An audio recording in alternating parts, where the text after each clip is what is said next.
Olá, pessoal. Hoje é quarta-feira, 22 de outubro de 2025, e nosso querido amigo, nosso amigo, Pepe Escobar, está aqui. Dear friend, nosso amigo Pepe Escobar is here.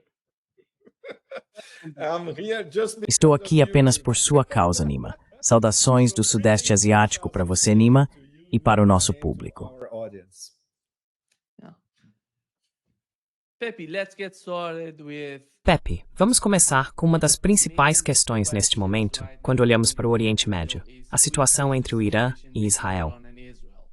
Na sua opinião, e para o nosso público aqui, um novo ciclo de guerra entre o Irã e Israel está se formando no Oriente Médio. Qual é a sua visão sobre isso? What's your take on that? Well, I prefer to start. Bem, eu prefiro começar transmitindo o que ouvi de conexões no Irã, e uma delas me contou algo vindo de uma fonte de altíssimo nível da Guarda Revolucionária Islâmica. Eles estão prontos para a guerra. Basicamente disseram que a maioria dos comandantes, se não todos, com poucas exceções, interrompeu reuniões públicas e afins. Eles estão em seus bunkers, concentrados na possibilidade de guerra. Um dos termos que usaram foi condições de guerra. Não sei se essa é uma tradução direta do Farsi, não faz muito sentido, mas interpreto como se estivessem analisando tudo o que acontece em toda a Ásia Ocidental, os sinais vindos de Washington e assim por diante.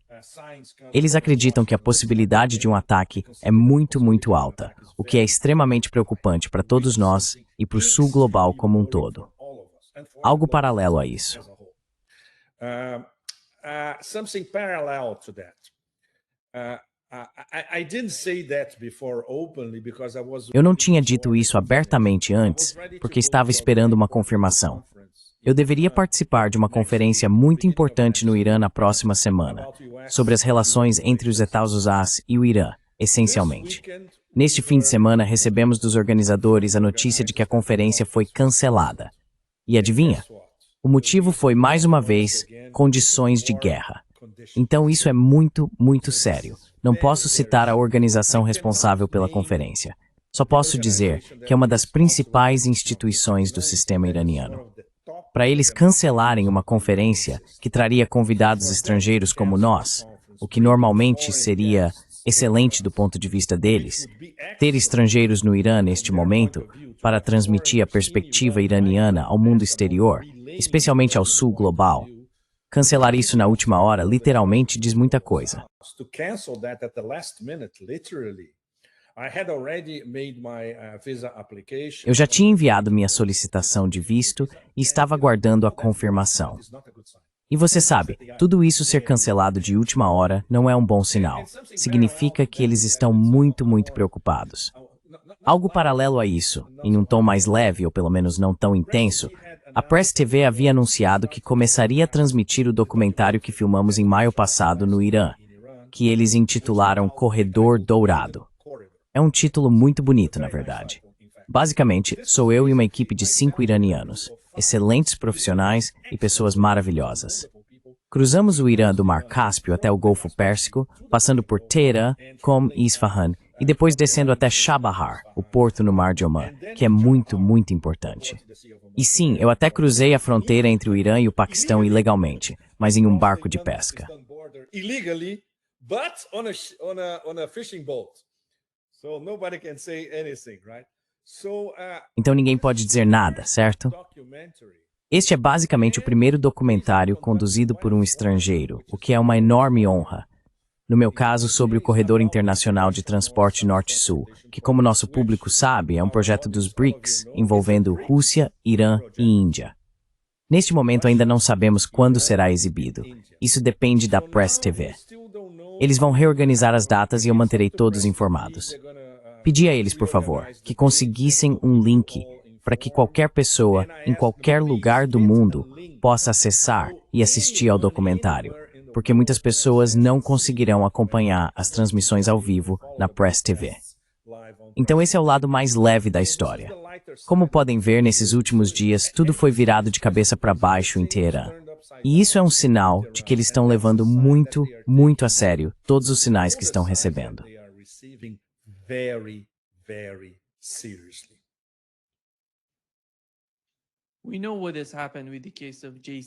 Sabemos o que aconteceu com o caso do JCPOA e com a Rússia e o Irã. A China se uniu a eles para unificar sua posição em relação ao que o Ocidente está fazendo. Como você vê a situação entre esses três países, especialmente agora que também soubemos que a Rússia forneceu ao Irã MiG-29 e a versão mais recente do Su-35? Sim. Not to mention what the Chinese are Sem falar dos chineses, o que os chineses não estão dizendo, Nima, o que é ainda melhor. Os chineses estão fornecendo ao Irã, bem, foi o que ouvi em Pequim há pouco mais de um mês. Mas por enquanto, isso é absolutamente confidencial. Os chineses também estão ajudando. E até que ponto você acha que esse tipo de parceria de segurança vai entre esses três países? Well, in theory, Nima, you know that they all Bem, em teoria, Nima, você sabe que todos eles têm parcerias estratégicas. Parcerias estratégicas interligadas, certo? Isso não significa necessariamente, como aconteceu da última vez com a Guerra de 12 Dias lançada por Israel com ajuda americana contra o Irã, que Rússia e China estarão na linha de frente no Irã, ajudando o Irã. É uma história completamente diferente. Há apoio diplomático, é claro. Existem interações dentro do BRICS e dentro da OCS. Todos são membros importantes. Os principais membros, poderíamos dizer, em muitos aspectos. Mas, é claro, também há o que acontece nos bastidores, como o que a Rússia está fazendo. Houve muitos voos da Antonov nas últimas semanas de Moscou para Teherã, então podemos imaginar que estão entregando equipamentos pesados. we can imagine that they are delivering some serious hardware. And the Chinese, of course, they are way more circumspect. E os chineses, é claro, são muito mais cautelosos. Eles nem sequer dizem explicitamente como estão ajudando o Irã. Mas em relação ao JCPOA, podemos ver que o apoio diplomático foi imediato, porque tanto a Rússia quanto a China fizeram parte das negociações em Viena há 10 anos. E, é claro, são signatários do JCPOA, mesmo antes de o JCPOA chegar à ONU. Lembro-me muito bem, especialmente dos russos em Viena há 10 anos. Lavrov foi um ator muito, muito importante, discutindo com aqueles europeus estúpidos, mas especialmente com John Kerry. E Lavrov e John Kerry, pelo menos, tinham uma relação de respeito mútuo. Isso ajudou muito. Então, imediatamente, Rússia e China afirmaram o óbvio. Immediately, Russia and China stated the obvious. Look, because once again of those warmongering. Olha, porque mais uma vez, graças àqueles europeus belicistas, o JCPOA, como existiu nos últimos 10 anos, agora está morto para todos os efeitos práticos. Então o Irã não precisa mais seguir nada. E esses idiotas restabeleceram suas sanções de retorno automático. Obviamente, isso foi uma conspiração euro-americana contra a Rússia e a China. Então, mais uma vez, como é possível ter qualquer tipo de discussão adulta com essas chamadas elites políticas europeias que só enxergam à frente incrementos das guerras existentes, guerra híbrida, guerra quente ou guerra eterna? E é claro, há diferentes níveis quando se trata de Rússia, China e Irã. A Rússia no topo em termos de guerra eterna, o Irã logo abaixo e a China abaixo disso, especialmente porque os europeus precisam do que a China produz. Eles não podem viver sem isso. Mas a mentalidade deles é diferente. But their mindset is, I would not even qualify it as retrograde. It's a Eu nem chamaria isso de retrógrado. Tá beirando? Não, é francamente psicopático, imbecil, na verdade psicopático. E eles continuam antagonizando os principais membros do Sul Global, a maioria global, BRICS, OCS, ação após ação após ação. Na verdade, nem é ação da parte deles, é uma reação à própria estupidez. E como traçaram um rumo absolutamente equivocado desde o início, não conseguem mudá-lo. Assim, a relação hostil deles, com o que chamam de regime em Teherã, está mais ou menos no mesmo nível da relação hostil com o que chamam de ditadura na Rússia. relationship with what they call the dictatorship in Russia. It doesn't change. Or, okay, Isso não muda. Ou ok, alguns europeus são um pouco mais instruídos do que os americanos, mas o mesmo se aplicaria à China comunista vermelha. É a mesma coisa. Então, esse confronto entre o velho mundo da OTAN, essencialmente, e o ocidente atlanticista contra os BRICS e os principais membros do Sul Global, continua se repetindo em cada instância geopolítica importante. Para todos nós, é uma fonte de desespero, porque já sabemos o que vai acontecer antes mesmo de acontecer. Todo mundo sabia que esses idiotas restabeleceriam as sanções automáticas meses antes disso acontecer.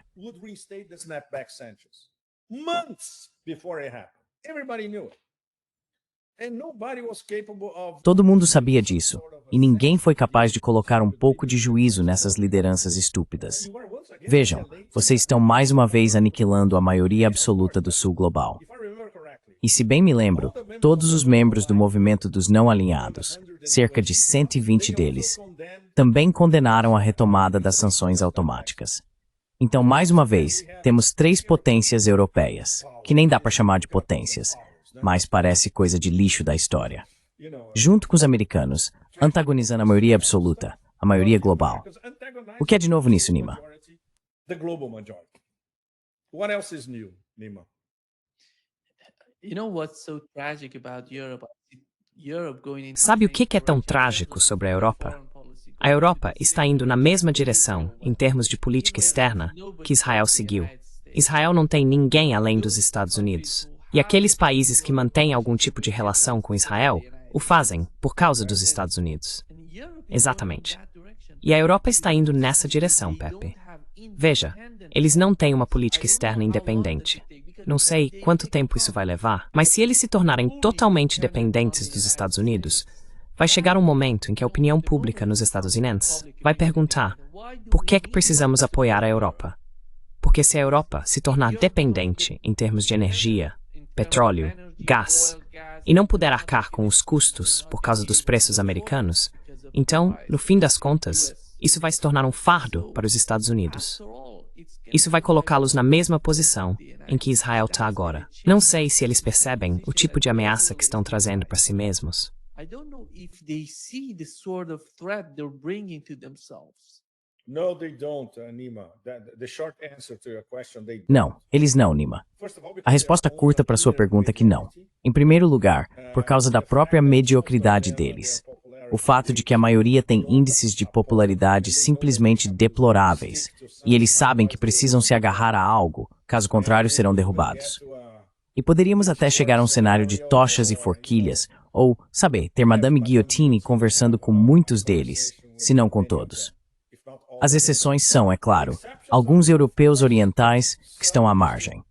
No caso da Hungria, que não está exatamente à margem, a Hungria é provavelmente a principal opositora da estupidez de Bruxelas. The number one opponent of Brussels stupidity, and at least Orbán says that openly. And everybody E pelo menos Orbán diz isso abertamente. Todo mundo sabe disso. Na Europa Ocidental, na Europa Oriental e além. A Eslováquia também. E alguns movimentos na Áustria. Então a oposição à estupidez kafkiana de Bruxelas, digamos assim. Mas nada vai mudar o rumo que eles traçaram há anos, se não há décadas, quando olhamos para aquelas arpias à frente da Comissão Europeia e especialmente aquele holandês estúpido, Stoltenberg, o secretário-geral da OTAN. Laat step vamos só. Não é estupidez, mas above this routine e geopolítica na Europa, no mundo. situation in Europe, in the West, and around the world. And on top of it, the vassalization. E além disso, o processo de vassalização. Tudo está acontecendo enquanto a Europa é vassalizada até um ponto sem retorno pelos americanos e pela própria Europa. A liderança do Trump 2.0, digamos assim, junto com a maioria absoluta dos republicanos, despreza a Europa tanto como aliada quanto como vassala. Eles têm menos que zero importância em qualquer coisa. Nem sequer têm permissão para se sentar à mesa dos cães. Ao lado do grande banquete onde os verdadeiros poderes se reúnem, sabe? E eles mesmos causaram isso. E obviamente, como foram eles que causaram, não tem nenhum instinto autocrítico para analisar o que fizeram consigo mesmos. É impossível.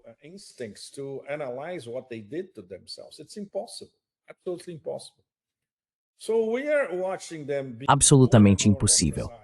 Então estamos vendo eles se tornarem cada vez mais isolados pelo sul global, ao estilo israelense, como você mencionou.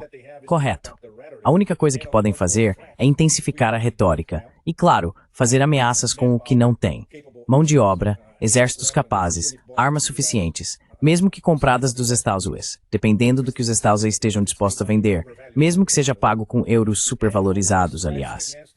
E claro, ameaças contra a Rússia, o Irã e de vez em quando a China, sem parar. É tudo o que eles têm. E ainda pior, puro roubo. Hoje é quarta-feira, certo, Nima? Adivinha o que vai ser decidido amanhã em Bruxelas? Se eles realmente vão ousar roubar, literalmente roubar, pelo menos 140 bilhões de euros em ativos russos e encontrar alguma manobra jurídica para justificar isso na própria terminologia deles.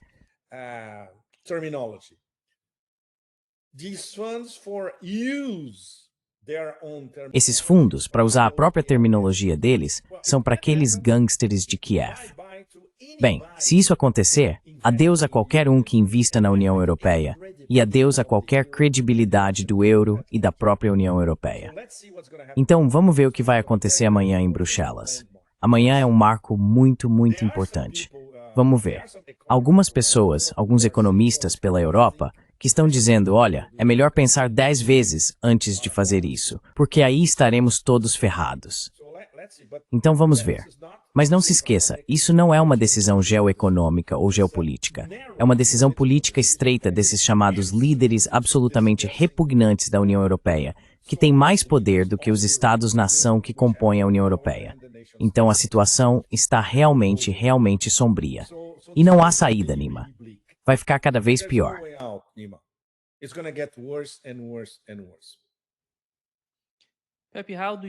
Pepe, como você vê o outro lado? Como você vê a posição desses atlantistas no Irã e na Rússia com o passar do tempo?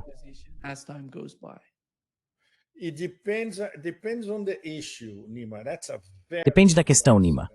Essa é uma discussão muito complexa. Por exemplo, hoje eu estava lendo algo publicado num portal muito sério, em inglês, russo e alemão, desmentindo algumas pessoas que se apresentam como especialistas em Rússia e afirmam saber exatamente o que acontece nos verdadeiros corredores do poder russo. A análise está essencialmente correta, porque ninguém sabe. Especialmente nós, analistas estrangeiros, repórteres, correspondentes e assim por diante. Mesmo depois de passar muito tempo na Rússia, nós realmente não sabemos. Ninguém realmente sabe.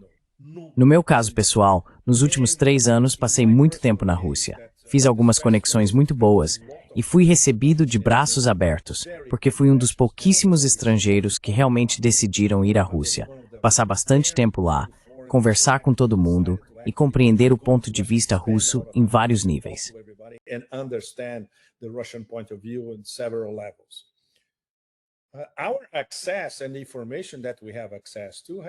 Nosso acesso à informação tem um limite. Obviamente, o melhor que podemos esperar é contar com pessoas que trabalham de perto com o aparato de inteligência, com as agências, ou que já trabalharam lá antes, ou que têm contatos muito bons, ou até mesmo think tanks. Mas há um limite. Os únicos que realmente sabem o que está acontecendo são Vladimir Putin e o Conselho de Segurança. Mais ninguém. E claro, Gerasimov. Gerasimov precisa saber por razões óbvias. Ele é o ministro da Defesa. E é isso. Há muitas coisas que nem mesmo o ministro das Relações Exteriores da Rússia sabe. Portanto, não se pode se passar por especialista em Rússia em lugar nenhum. Não importa de onde você venha ou quanto tempo tenha passado lá.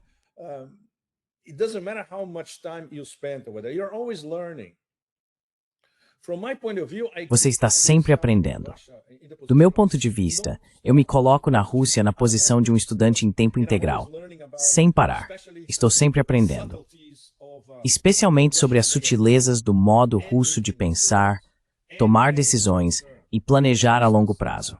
Por exemplo, não tem como não admirar a forma como eles estão planejando o desenvolvimento do Extremo Oriente, da Sibéria e do Extremo Oriente russo. Você vê isso todo ano nos fóruns de Vladivostok, essencialmente. Então você aprende a entender e apreciar o planejamento russo de longo prazo, ao estilo chinês.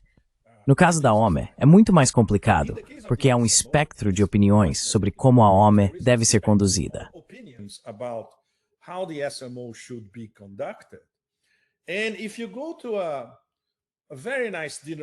E se você for a um jantar muito agradável em Moscou e tiver 4 ou 5 pessoas à mesa, todas terão análises diferentes sobre como a OME foi organizada e como deve prosseguir daqui para frente. E essas são pessoas muito bem informadas, instruídas e bem conectadas. Portanto, não há um monopólio sobre como Putin vai encerrar a OME. Certo, veja, está registrado publicamente por Putin e por todos os outros no alto escalão do governo. Desmilitarização significa a desmilitarização da Ucrânia e da OTAN. Então, assim que Putin e o Conselho de Segurança tiverem certeza de que concluíram, digamos, 90% do trabalho, chegando a 100%, é isso. Do ponto de vista deles, esse será o fim da OME. Vai levar muito tempo.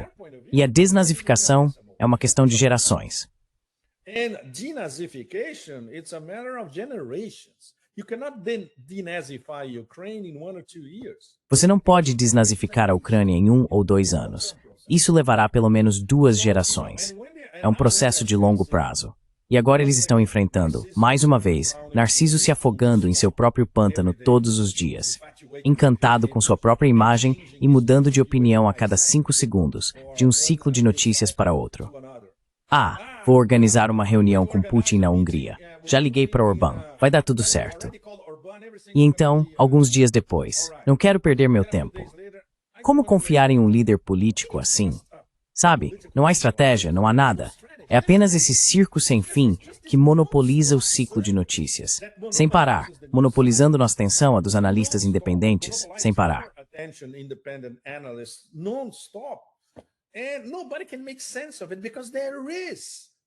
E ninguém consegue entender isso, porque não há sentido algum nisso. Ninguém mais toma decisões em Washington, D.C. É só o grande narcisista, o mestre de cerimônias do circo. E todos têm que dizer, sim, mestre. Ele se autoproclamou governante do mundo, o rei de seja lá o que for. E não é brincadeira. Ele realmente acredita que é o rei do mundo. Isso não é uma piada. Na cabeça dele, ele é o rei do mundo. Ele decide tudo e se sente no direito de mudar de ideia o tempo todo, porque afinal, é o presidente da potência mais importante da história da humanidade. Como é possível ter? Bem, é difícil, claro, considerando que vaza dos dois lados quando Putin e Trump conversam ao telefone. Putin and Trump talk on the phone. O que realmente vazou é, eu diria, talvez 10, 15, 20% do que eles realmente discutem. Não consigo imaginar os silêncios entre uma coisa e outra. E não consigo imaginar o Putin tentando explicar algumas lições básicas de história para o Trump por telefone. Isso é praticamente impossível. Ninguém consegue fazer isso. Ou pelo menos alguns fatos básicos da vida. Tipo, certo, você vai autorizar o lançamento de Tomahawks contra nós? Então é assim que vamos responder. Putin pode dizer isso em 30 segundos, de um jeito muito claro. E então o Trump, ok, ele absorve isso por 10, 20 minutos. Mas meia hora depois, ele muda de ideia. Então, sabe, não há continuidade.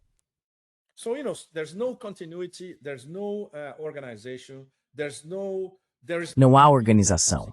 Não existe um verdadeiro Conselho de Segurança Nacional assessorando adequadamente o presidente, porque a maioria de seus membros é absolutamente idiota. Temos um magnata do setor imobiliário fingindo ser um Bismarck. Vamos lá, é um circo. É um circo.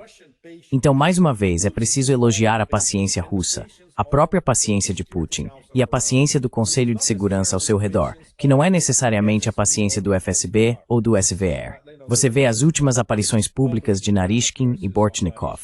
Eles estão realmente fartos de tudo isso. Não consigo imaginar se Narishkin ou Bortnikov fossem o presidente da Federação Russa. Não estaríamos onde estamos agora.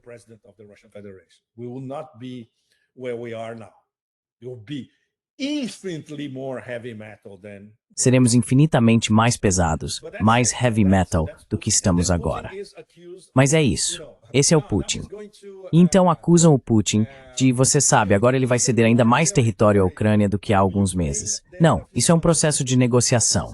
Esses idiotas não entendem o modo russo de negociar. E claro, o Putin pode desestabilizar completamente o Trump quando diz, olha, é claro que quero fazer um acordo. Mas para fazer um acordo, você precisa ouvir minhas prioridades. Se você não ouvir minhas prioridades, não há acordo, porque será o seu acordo. E o seu acordo não é o meu acordo. Um acordo é entre nós dois. Tente explicar isso ao Trump, Nima, por telefone.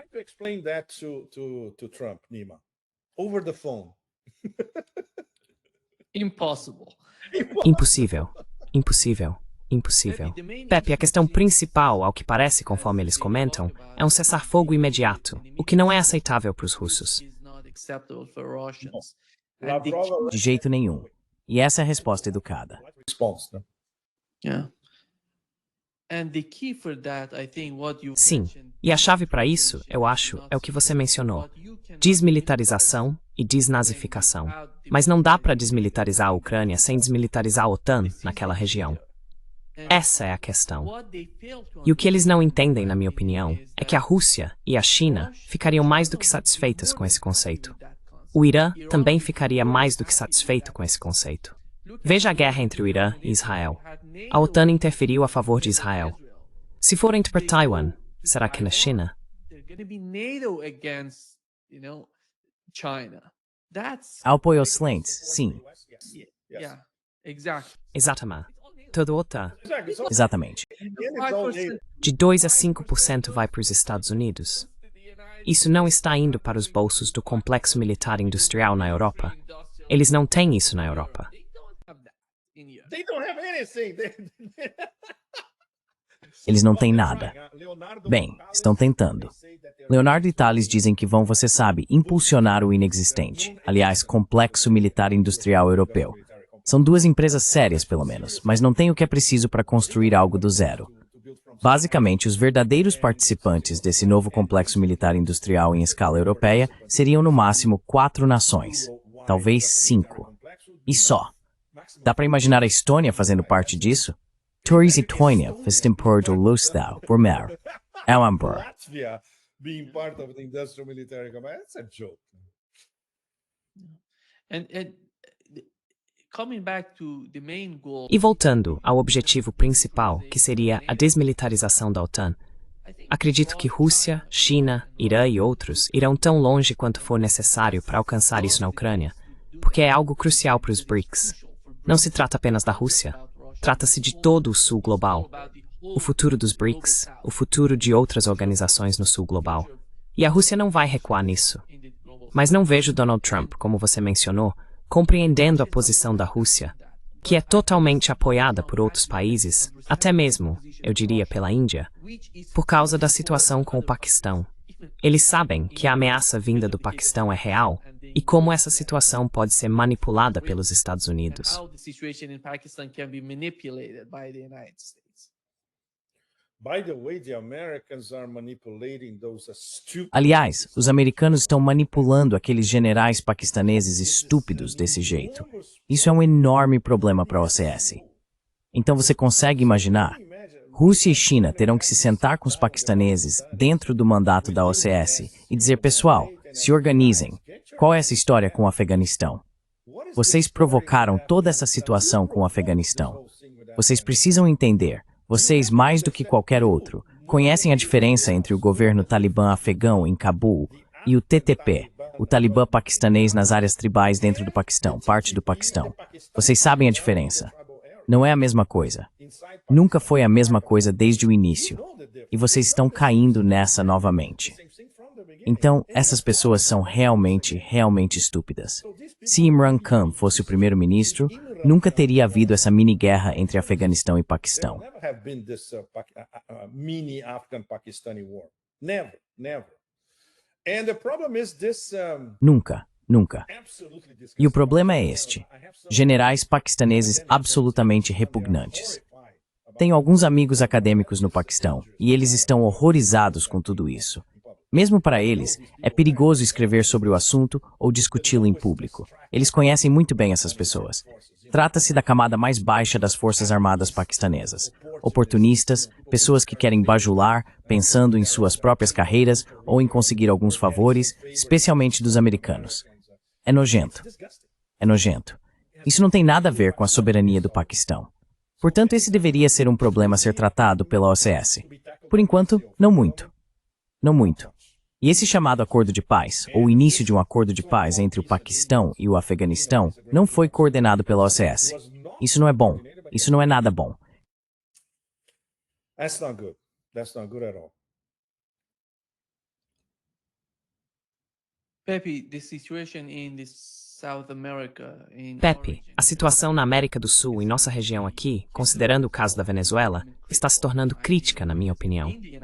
Nos Estados Unidos, temos diferenças entre Donald Trump e alguém como Rand Paul. Rand Paul foi uma das principais figuras que defenderam Donald Trump durante o Russiagate, um dos poucos republicanos, aliás. E hoje, Donald Trump está totalmente contra ele, indo com tudo dizendo que as pessoas em Kentucky deveriam, você sabe, tirá-lo do poder. Esse é o verdadeiro problema, eu acho, politicamente, no caso de Thomas Massie, Rand Paul, essas pessoas que não concordam com as políticas externas de Donald Trump e de sua administração. Por outro lado, vemos a turbulência. A turbulência veio da questão do Charlie Kirk, sabe? A questão da divisão. Tucker Carlson, Candace Owens. Parece que todo o movimento MAGA está desmoronando. Sim, por causa das políticas de Donald Trump. Yeah. Because of Donald Trump's policies. It's fissured, and the fissures are some of them. Está fissurado. E algumas dessas fissuras simplesmente não dá para juntar o Humpty Dumpty de novo. No caso da Venezuela, beira o patético. Porque se você perguntar a um cara na África subsaariana o que diabos os americanos querem da Venezuela, ele vai te dizer ir lá e pegar o petróleo. Todo mundo sabe disso. O planeta inteiro sabe disso. Então, é preciso que o presidente da Colômbia diga que um ataque à Venezuela é um ataque à Colômbia, algo que já foi considerado em anos anteriores das relações entre Colômbia e Venezuela. E espero que o Lula venha a público e diga que um ataque à Venezuela é um ataque a toda a América do Sul. Ele precisa dizer isso em público, para que pelo menos o pessoal em Washington ouça, ou o pessoal do Trump 2.0 ouça. Or Trump 2.0 people will hear it. Mas quando você tem o secretário de Estado da chamada hiperpotência, aquele cubano-americano medíocre, o Rubio, que não entende nada de política externa, além dos inimigos eternos deles na América Central e do Sul, Cuba, Nicarágua, Venezuela, o que você espera?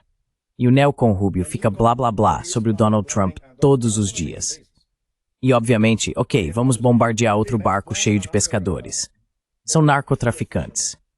Esses idiotas nem sabem mais como o narcotráfico flui da América do Sul para os Estados Unidos. Já não tem nada a ver com a Colômbia, e menos ainda com a Venezuela. Um dos principais atores é o Peru. Eles não sabem disso em Washington. Muitos entorpecentes passam pelo Brasil. A lot of drugs they go through Brazil. They don't know that in Washington. So it's a completely different story. Eles não sabem disso em Washington. É uma história completamente diferente. Eles não podem fabricar outra guerra às drogas com bases tão frágeis e especialmente vender isso para, mesmo pessoas nos Estados Unidos com um QI acima da temperatura ambiente. Elas conseguem ver o que realmente é uma operação para tomar o petróleo. E ao mesmo tempo estão abrindo uma nova frente contra o Irã, apoiando Israel. Que tipo de política externa é essa? Bem, há uma resposta. É não política externa do Trump 2.0, que é atacar em qualquer lugar se quiser, se puder, mesmo que não possa, mas basicamente dizer ao mundo, podemos atacar em qualquer lugar, a qualquer momento que quisermos. Intimidar, especialmente o Sul Global. O problema é que o Sul Global não está mais se deixando intimidar. The problem is the global south is not being intimidated, Lima. Venezuela, they're not scared to death. Iran.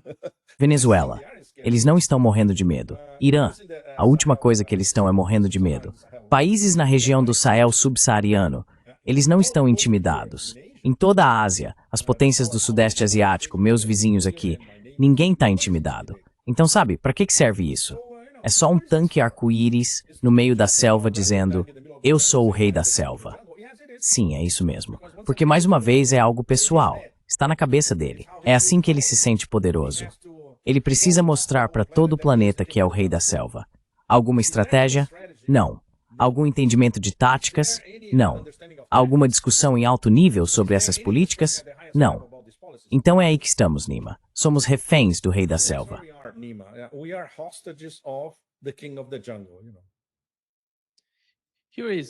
Eis o que Rand Paul disse sobre essa retórica de drogas vindas da Venezuela, Pepe. Não há fentanil sendo produzido na Venezuela. Não é que haja um pouco, não há nenhum sendo feito lá. Esses são barcos de pequeno porte que, para chegar a Miami, teriam que parar e reabastecer 20 vezes. É muito provável que todos estejam indo para Trinidad e Tobago, que é uma ilha bem próxima da costa da Venezuela. Então há muitos motivos para se preocupar com isso, mas o principal é o princípio mais amplo. Quando é aceitável matar pessoas indiscriminadamente? Quando se está em guerra. É por isso que quando declaramos guerra, isso deve ser feito pelo Congresso. Deve ser algo ponderado, deve ser debatido, e não devemos fazer isso de forma impensada. E então, quando há guerra, você mata pessoas na zona de guerra. E mesmo assim, existem regras de engajamento. Mas a interceptação de drogas sempre foi uma atividade criminal, uma operação de combate ao crime em que não executamos pessoas sumariamente. Nós realmente apresentamos provas e as condenamos. Yeah. Perfeito. Não, ele mandou muito bem. E de forma bem diplomática, aliás. And we're getting back, Pepe, to Trump 1.0. E estamos voltando, Pepe, ao Trump 1.0, eu acho. E está piorando porque ele está apenas conquistando mais pessoas ao redor do mundo. As políticas estão ficando tão absurdas e incrivelmente, sabe, estúpidas, se é que dá para dizer assim. O que ele está tentando alcançar? Você se lembra, durante o primeiro mandato dele, ele conversou com Xi Jinping, o líder, sabe, da Coreia do Norte.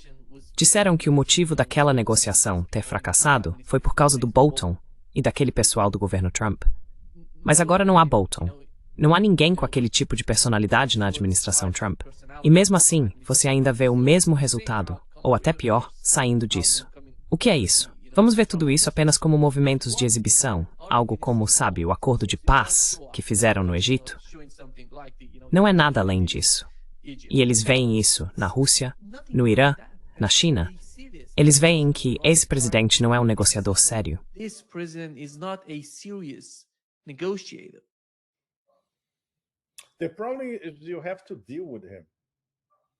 O problema é que você tem que lidar com ele. Todo mundo vê isso. Todo ator racional, Nima, as grandes potências, o BRICS, a OCS e países de toda a maioria global, todos veem isso claramente. Mas ele sequestrou completamente o ciclo de notícias. Todo o ciclo de notícias, dia após dia, é dominado pelo rei da selva, sem exceções. Ele tomou o controle total da produção de narrativas. Então, todos os dias ele precisa de uma nova narrativa, mesmo que contradiga a anterior. Não importa, porque ele não enxerga continuidade. É por isso que ele pode mudar de ideia sobre como lidar com a Rússia, com o BRICS, com a Índia, todos os dias, literalmente. E às vezes ele volta ao mesmo ponto inicial, repetidas vezes. Initial point, time after time after time, and then it goes 180 degrees in the opposite. E então ele dá uma guinada de 180 graus na direção oposta. Alguns analistas americanos explicam isso como o modo de Trump desestabilizar inimigos ou adversários. Isso é ridículo. Ele está basicamente se desestabilizando a opinião pública interna e desestabilizando os aliados. Por exemplo, os europeus estão absolutamente desesperados porque, além de terem sido vassalizados, não sabem como falar com o rei da selva. Antes de tudo, eles sabem que não serão respeitados. Ele nem vai ouvi-los, nem atender suas ligações. Eles são tratados como verdadeiros insignificantes, o que, aliás, são em termos geopolíticos e também geoeconômicos, se continuarem com esse plano de roubar fundos russos. With this scheme to steal Russian funds. So, once again, we have this. Então, mais uma vez, temos isso. É como um vórtice, sabe? Sugando tudo para dentro de seu próprio pântano poluído, onde ele está constantemente contemplando sua imagem e inventando. Preciso de uma nova ideia para impressionar as pessoas por toda parte. Ou pior, às vezes ele tem ideias que ao menos fazem as pessoas falarem sobre a possibilidade de algo funcionar. Mas geralmente, são políticas ou observações estúpidas que são francamente patéticas, vindas de um líder. Você consegue imaginar alguém dizendo que vai marcar uma reunião cara a cara com Vladimir Putin em Budapeste, com o primeiro-ministro da Hungria pessoalmente envolvido, montando um comitê, e então alguns dias depois dizendo, não quero perder meu tempo. And a few days later you said, I don't want to waste my time. This is disrespectful not only to Putin and to Orbán, but Isso é desrespeitoso, não apenas com Putin e Orbán, mas com todo mundo, com o planeta inteiro, na verdade. Um verdadeiro líder não diz algo assim. É ridículo. Então, por que você teve essa ideia estúpida em primeiro lugar? Se não está interessado, se não queria perder tempo, fique na maldita Casa Branca. Quieto, o que ele não consegue, porque precisa estar vociferando o tempo todo. Você consegue imaginar um presidente que legisla por meio de postagens em redes sociais, além de estúpido, em termos de relações internacionais, isso é. Isso inaugurou uma nova era, sabe, a era da política externa via postagens sociais, começando agora. É completamente absurdo. Então você pode imaginar, Nima, atores racionais do lado da maioria global, BRICS, Rússia, China, eu até colocaria a Índia nisso. A melhor estratégia deles, na verdade, é o silêncio. Their best strategy, in fact, is silence. And Russians are using a lot of silence. E os russos estão usando muito o silêncio. Na verdade, quando não o fazem, correm o risco de se contradizer. Pode acontecer de Lavrov, Peskov ou Ryabkov dizerem coisas um pouco diferentes entre si. Eles não podem. Os russos precisam... Bem, eles mantêm a mensagem 99% do tempo. Mas essa desestabilização é tão absurda que às vezes fica evidente que estão perdendo a paciência. Por exemplo, Ryabkov, ontem ou hoje, teve que dizer: olha, todas essas notícias falsas sobre não haver uma cúpula, isso é notícia falsa. Ainda não sabemos. A única coisa que sabemos no momento é que não sabemos se vai haver uma cúpula ou quando. Não é que a cúpula tenha sido cancelada. Na verdade, quem está realmente fazendo algo para cancelar a cúpula é o próprio Rei da Selva.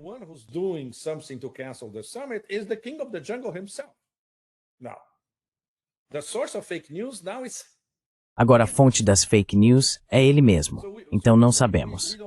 E em relação à China, é ainda mais complicado porque os chineses já sabem como lidar com Trump. Eles não dizem nada, ficam muito quietos. E então fazem um movimento tão absolutamente feroz que nem o próprio Trump sabe o que dizer. A saga das terras raras, ninguém esperava, especialmente da forma como veio, por meio de uma diretriz do Ministério do Comércio. Muito educada, específica, listando tudo, super profissional. Mas ninguém esperava por isso. E agora eles vão ter que, aparentemente há discussões nos bastidores, mas não confie em nada que envolva aqueles xenófobos que se passam por conselheiros de Trump sobre a China. Xenophobes that pose as Trump advisors on China. They don't know literally anything about China. Eles não sabem literalmente nada sobre a China. Bem, os chineses continuam fazendo o que estão fazendo, o que é fascinante.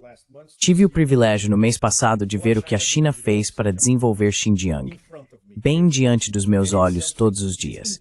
E é algo impossível de explicar ao Ocidente. Entre nós, é claro, é possível, mas explicar isso à liderança política do Noroeste Atlântico é absolutamente impossível. Mesmo que fossem até lá, não entenderiam. E claro, vemos esses exemplos de dominação tecnológica chinesa em todos os campos, o que é absolutamente impressionante, incluindo programas completamente desconhecidos no Ocidente e até em muitas partes da Ásia. E tudo está chegando lá.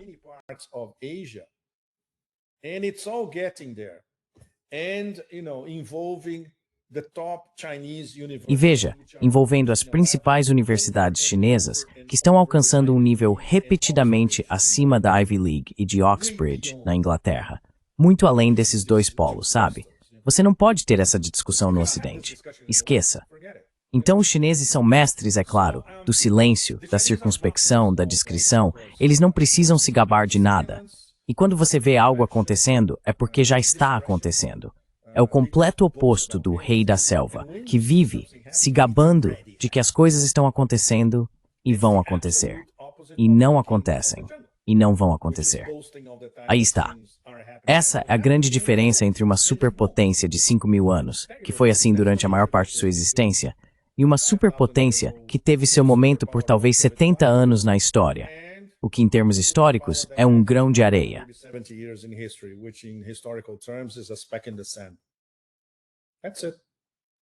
É isso.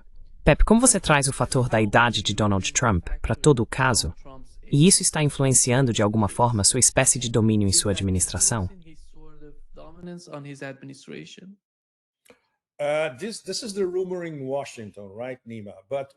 Esse é o boato em Washington, certo, Nima? Mas não sabemos se essas fontes são realmente sérias ou se isso é apenas uma manipulação ou uma narrativa fabricada. Aparentemente, ele não está muito bem. Então, você sabe. E é interessante porque alguns desses vazamentos vieram de pessoas que interagem com ele diariamente. A parte mais reveladora, do ponto de vista americano, do ponto de vista da construção de uma narrativa americana, é muito importante. Ele não é mais capaz de ler o ambiente e controlar a situação. Ele sempre foi um mestre em ambos, mas não mais. Então, se isso for verdade, é realmente sério. Porque nos próximos, 2 anos e meio, poderíamos acabar com o cara da Palantir como presidente dos Estados Unidos. Consegue imaginar? Se você acha que está ruim agora, espere só. Imagine if you think it's bad now, just wait.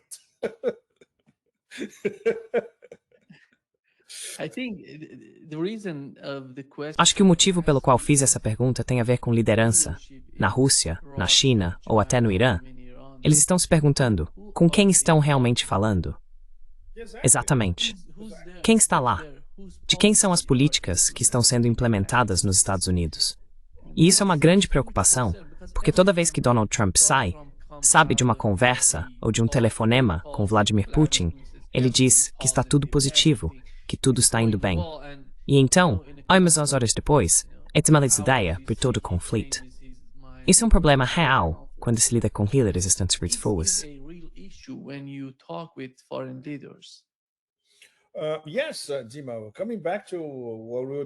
Sim, Nima, voltando ao que estávamos discutindo há alguns minutos. A única coisa que eles sabem é que estão lidando com o rei da selva. Então, você sabe, eles precisam usar uma mistura de astúcia, eu diria silêncio e astúcia. Aliás, esses são dois dos famosos lemas de James Joyce, um dos maiores escritores do século XX. Para mim, ele está entre os dois melhores. Seu lema era silêncio, exílio e astúcia. Exílio, porque ele basicamente viveu a maior parte da vida longe da Irlanda. Mas silêncio e astúcia. Direto ao ponto. Os russos são mestres em ambos, silêncio e astúcia. Os chineses são mestres em silêncio e astúcia. Os persas podem ser muito, muito bons em astúcia. Eles deveriam aplicar mais o silêncio.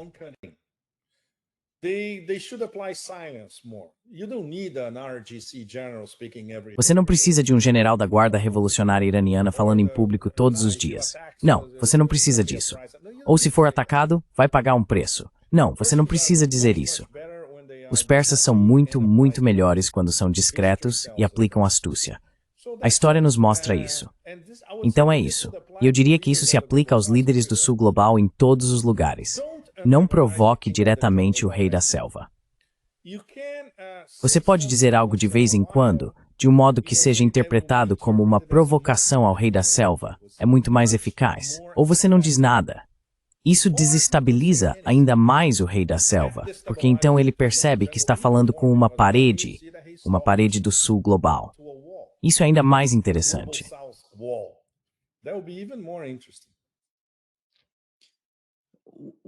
E se eles fizerem algo grande na Venezuela?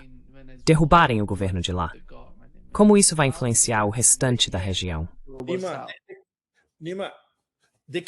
Nima, eles não podem derrubar um país onde há 4 milhões de milicianos, 5 milhões, talvez até mais, mobilizados por toda parte. As Forças Armadas estão mobilizadas. Todo mundo na Venezuela está mobilizado agora porque sabem que o país pode ser atacado.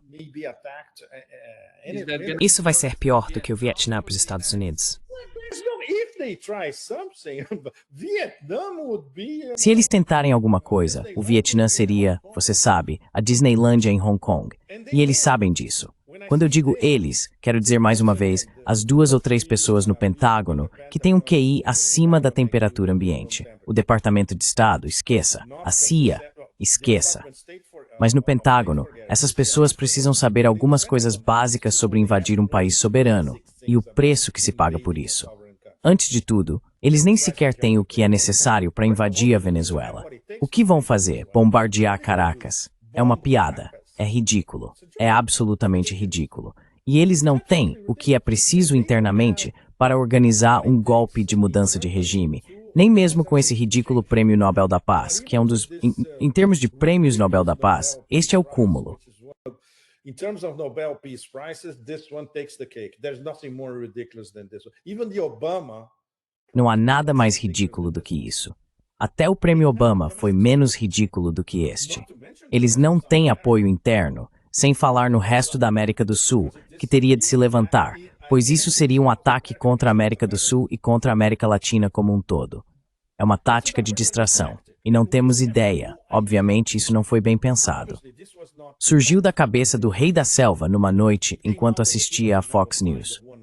Não há continuação para isso. Obviamente, supondo que vá acontecer. Isso não foi planejado, pelo que sabemos. E, obviamente, a subversão é esperada para desviar a atenção de algumas das coisas que realmente importam.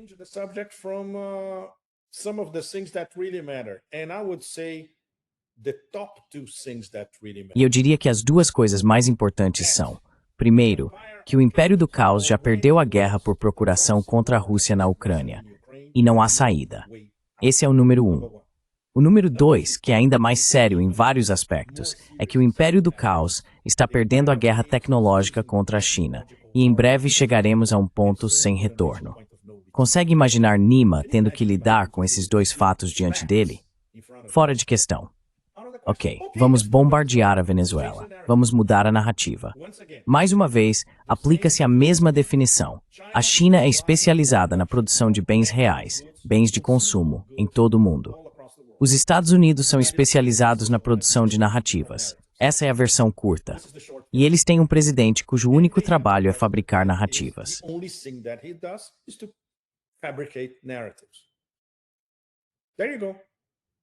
Aí está. Pepe, antes de encerrarmos essa sessão, quero te fazer uma pergunta sobre a China, porque você esteve lá recentemente. Você compara a China aos Estados Unidos? Onde você vê a China daqui a 10 anos? Uau! Vou te dar um exemplo pessoal. A última vez que fui a Urumqi, capital de Xinjiang, foi há pouco mais de 10 anos. Então cheguei lá agora, cheguei de trem na estação ferroviária sul de Urumqi. E pensei, legal, estou no centro. Posso até ir a pé até o meu lugar. Aí saio, olho em volta e digo, uau, esse é o verdadeiro centro? E então um taxista me explica, não, há outro centro, muito maior, mas você precisa pegar uma via expressa para chegar lá. Este é um exemplo de mostrar como a China se desenvolve em 10 anos. Por exemplo, Xangai. Eu me lembro e fui chocado na época. Tem imagens, eu tinha uma câmera Sony Mini DV no final dos anos 90.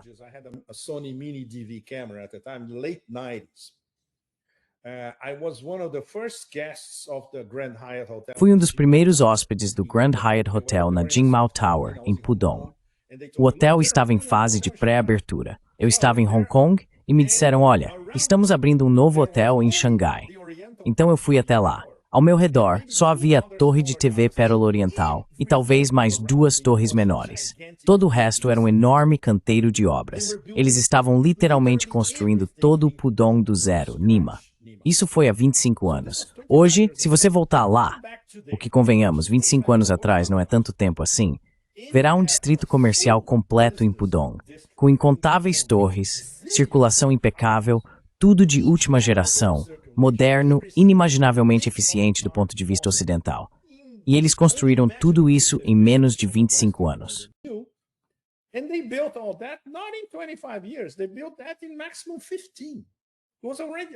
Eles construíram isso em no máximo 15 anos. Já estava pronto há 10 anos. Tudo, você sabe. Ou outro exemplo simples. Você vai a uma loja da Huawei e pede para o atendente demonstrar o smartphone dobrável triplo da Huawei, que é o melhor smartphone do planeta. Ok, é caro, custa $3.000, mas vale cada centavo. É absolutamente inacreditável. Ele se transforma em um iPad, entre outras coisas. Satélite, o que você quiser. É completamente absurdo. No centro de pesquisa da Huawei, em Shenzhen, lembro bem, o ano era 2016, visitei aquele centro de pesquisa há 9 anos. Eles já tinham isso. Já estava lá, Nima. Todos esses modelos de última geração que se vendo agora nas lojas, na China, é claro.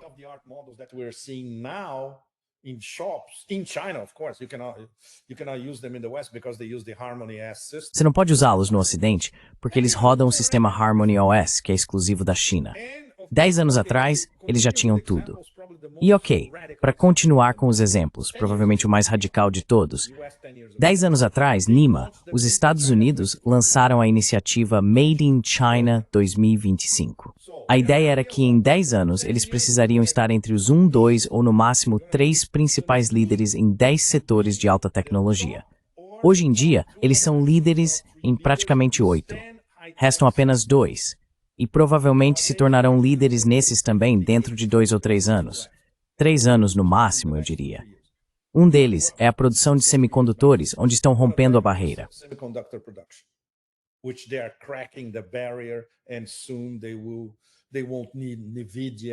E em breve, eles não vão precisar da NVIDIA, não vão precisar dos holandeses, não vão precisar da Samsung, não vão precisar de ninguém. Tudo será feito na China. Eles fazem isso em 10 anos, Nima. Qual é o mistério? Muito simples. Planos quinquenais, seguidos de outros planos quinquenais. E eles são analisados em detalhes minuciosos ao longo do tempo. É tudo uma questão de meritocracia. Os meritocratas avançam, recebem recompensas e os outros ficam pelo caminho. O que está sendo decidido nesta semana, Nima, enquanto falamos em Pequim? Adivinha, o próximo plano quinquenal. Eles estão discutindo isso neste ano. Até o fim desta semana, talvez até sexta-feira, teremos pelo menos uma ideia do que foi discutido e de algumas das metas.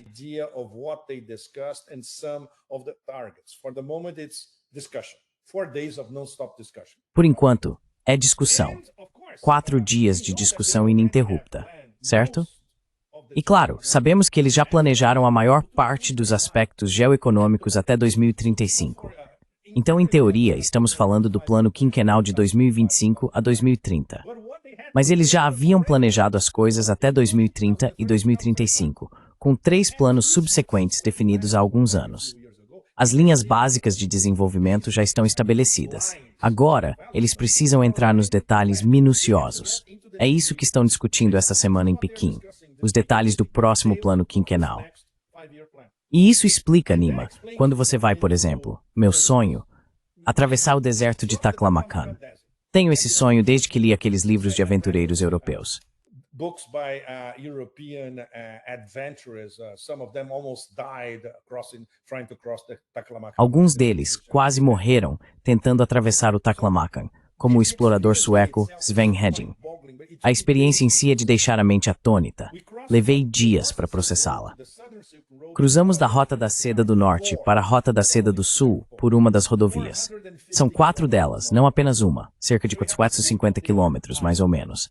É uma rodovia de última geração, com proteção em ambos os lados, feita de juncos, o que os chineses chamam de cubo mágico chinês. Esses juncos são colocados lado a lado, e isso impede que as dunas de areia avancem e invadam a rodovia.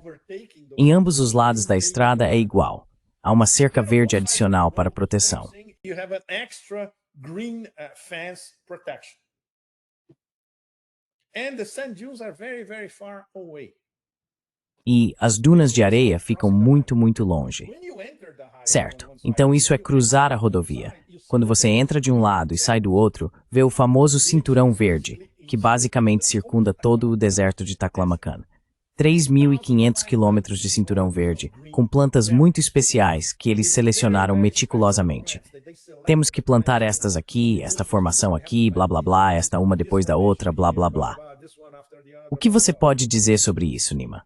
Planejamento central e cumprimento das metas no prazo, até adiantado. Pois bem, eles terminaram o cinturão verde este ano, era para ser concluído em 2025, então terminaram no prazo e ainda por cima. Aí está.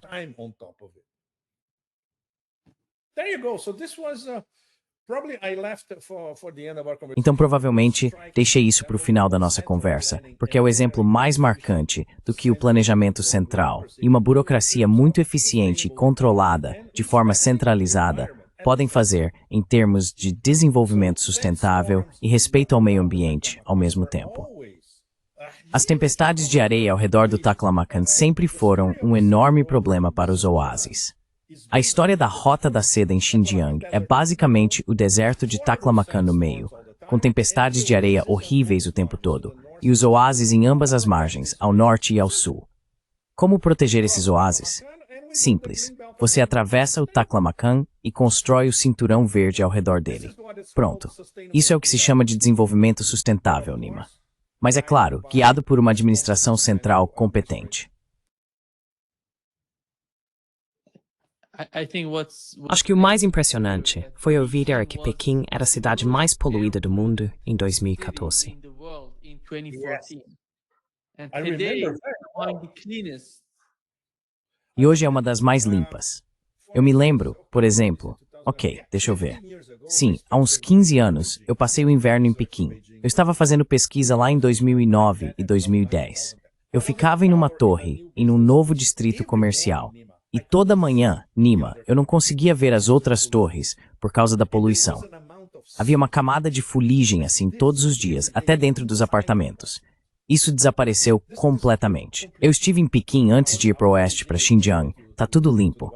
Céus limpos, rios limpos, lagos limpos, lagoas limpas, tudo. Sem poluição. clear ponds, everything. No pollution.